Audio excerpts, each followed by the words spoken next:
para sa anak mo. Ay, ayaw nga tanggapin. O sinong tatanggap nitong 500 na ito? Ako na nga ang Hindi ka nga pwede ano ka nga, imbalido. Bakit invalido ako? Ako na ang tatanggap. Tatanggapin Ayaw ko na nga yan. tanggapin ng mga anak ko.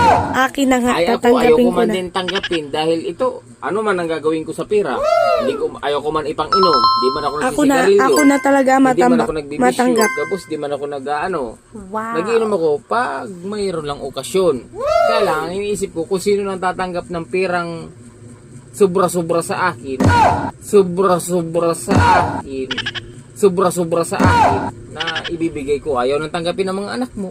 Ako na nga niyan tatanggap. Ta sobra-sobra na yan sa inyo. Sa akin kulang. Hindi ka man pwede. Wala ka man sa opsyon. Layas. Wala ka man nga sa opsyon. Kita, baka gusto mong sa labas matulog. Okay. Sige. Kaya na. Sa'yo na lahat ng opsyon.